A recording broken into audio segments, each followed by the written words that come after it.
In the history of Valorant, there have been a lot of agents that have been misevaluated or misunderstood. That being said, what if there was one agent that people thought was so bad, actually the worst agent in the entire game, but was secretly the strongest agent the entire time? Well, we're definitely talking about Jett, and Jett has been around since the beta of Valorant. And while she was an incredibly popular and liked character, when it came to pro play and meta play, this character was put in the F tier on most people's tier lists, and at the time, mine included. While the pro scene was young back then, this character saw no pro play, and many players completely wrote this character off as just too weak to see play. But when we look at Jett now, we know that she is a huge part of the top meta and perhaps one of the best characters in the entire game. And you might be thinking, since then, she just got a lot of buffs in order to make her strong enough to see pro play, and back then she was way weaker, but that actually couldn't be further from the truth, because back then Jett was insanely stronger than she is right now. Let's talk about 1.0, the release of Valorant. That patch buffed Jett because in the early beta, she was deemed too weak.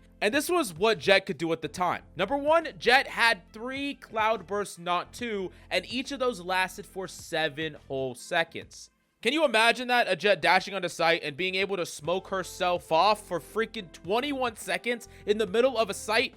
That would be insane. In addition to that, Jett's dash could dash straight through tripwires from Cypher, which would also be completely nuts. Jett had 2 whole updrafts, could instantly dash without priming it first, so you could take any angle, any fight, wherever you wanted to, and just shoot and dash at any time in the game. And your right click on your ult, your Blade Storm, which was way more powerful and easier to get kills with, would also reset your Blade Storm. So you could do all kinds of stuff, like 5 right clicks in a row to get an ace, or whatever the case may be. Now, since then, Jett has gotten 18 nerfs to the character and is still one of the best characters in the game. From a point in time where she was deemed as the weakest character in all of 1.0, people wrote her off, said she was the worst agent in the game, and was a character not worth playing and grinding at the highest level, and not worth playing in pro play.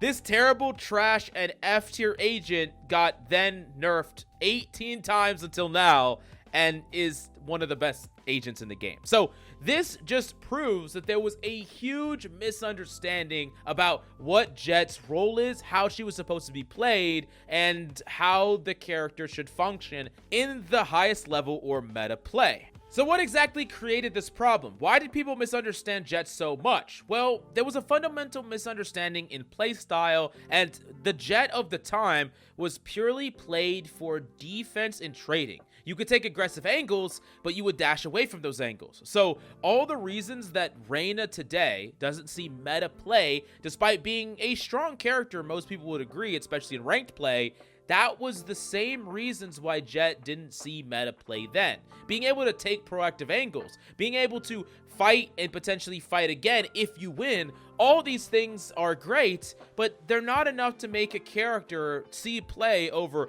the more strategic smokes and information and all the other utility that other characters could provide. So why now does Jett see a ton of play when she didn't back then? We understand the aggressive playstyle of a duelist, and this applies to both Jett and Raze, but more so with Jett, being able to dash onto site, clear corners at the same time, and create space is vital for a duelist to exist right now in meta play, and Jett does it better than just about anyone.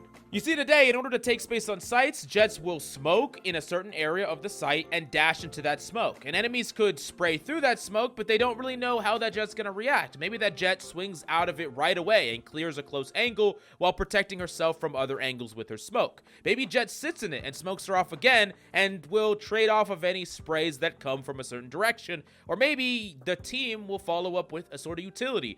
A drone, a dog, a flash, and Jett will pop out and kill the person blinded from a space inside of sight that allows her to easily make a play off of it. All these things are incredibly powerful, and we know is vital for any type of entry based on Jett right now in the meta, which is the most common form of entry onto any site. But back then, there was a huge knowledge gap where people didn't know. It wasn't that the old Jett couldn't do these things. In fact, old Jett could do these things way better than Jett today. Be able to stay on site for a very long time with all those cloud bursts. Be able to pop out with Blade Storm and right click, and get tons of resets.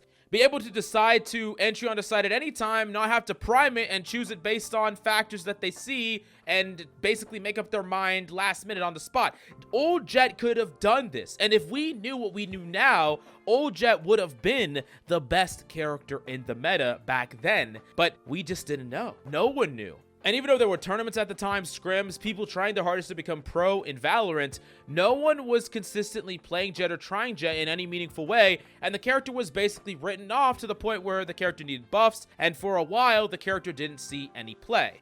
Now, slowly but surely, people started to see the potential around Jet, and Jet started to get better and better, and then all at once, boom, Jet was like one of the best characters in the game. Once people found the missing link, Jet was obviously an amazing character to play, but it really goes to show how it's super easy to fundamentally misunderstand something about the game, even collectively, and then go back and realize that you were doing things wrong. And this is something that we've seen throughout a lot in Valorant. When we think about how broken the Bucky was when we had to nerf it, that broken Bucky was in the game for a long time, people didn't realize. Or we think about how broken the Stinger was before they nerfed it, and that was in the game as a run and gun demon weapon for a long time. People just didn't realize the true potential. And sometimes it's kind of fun to think back what you would be able to do just with knowledge of today, going back in time, running it down on Jet with the Stinger, dashing into sight, smoking yourself off.